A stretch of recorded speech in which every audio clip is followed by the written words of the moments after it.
shift when the world is supposed to be sleeping, but some things just aren't. Tonight's story comes from Caleb, who works overnight cleaning crew at a regional airport in the U.S. It was well after midnight. All flights were grounded, the gates were locked, and the main terminal was dark except for the dim glow of the emergency lights overhead. Caleb was making his rounds when he heard a low, mechanical hum. He looked up. One of the long-moving walkways had just started up all by itself. This was weird. Power to that entire wing was scheduled to be off for maintenance hours ago. He walked closer, his boots echoing in the empty hall. A digital sign above the moving belt, which should have been blank, blinked to life with a simple message: please remain on the walkway. Curiosity got the better of him.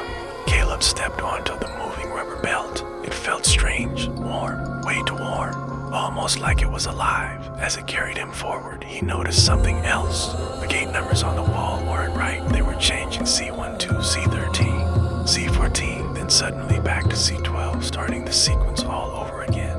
A cold feeling washed over him. He turned to step off, back onto the solid floor, but the floor was gone. It wasn't just dark, it was a pure, empty void.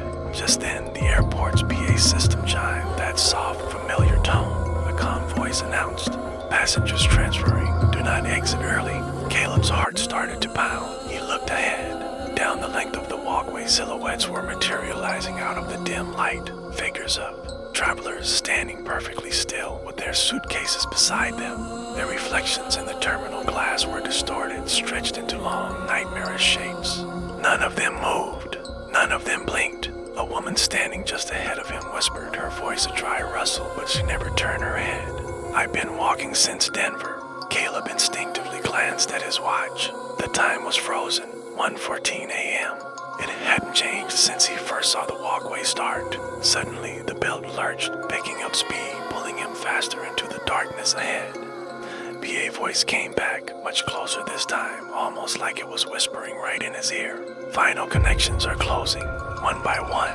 The silent figures ahead of him began to step forward. They reached the end of the walkway and simply disappeared. There was no gate, no jet bridge, just a blinding white light that consumed them. Caleb felt his own shoes sticking to the belt, as if it were trying to hold him there. A sharp, three-note boarding tone, the kind you hear right at the gate, echoed through the vast space, and then he heard his name. Caleb R. Last call. Panic took over. He ripped his foot free with all his strength and threw himself sideways. Jumping into the black void next to the walkway, the world slammed back into reality. The terminal lights flickered on. The floor was solid beneath him, and the walkway ground to a sudden, screeching halt, then complete silence. The next morning, the day shift found everything completely normal.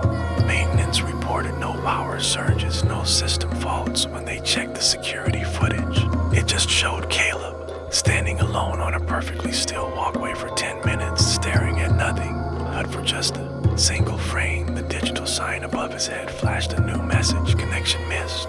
So if you ever find yourself in an empty airport after midnight and you hear a moving walkway start up on its own, don't get on. Some trips don't end at a gate. Thanks for watching. Don't forget to like and subscribe to Haunted Scary Home for more true American horror stories. Stay safe out there.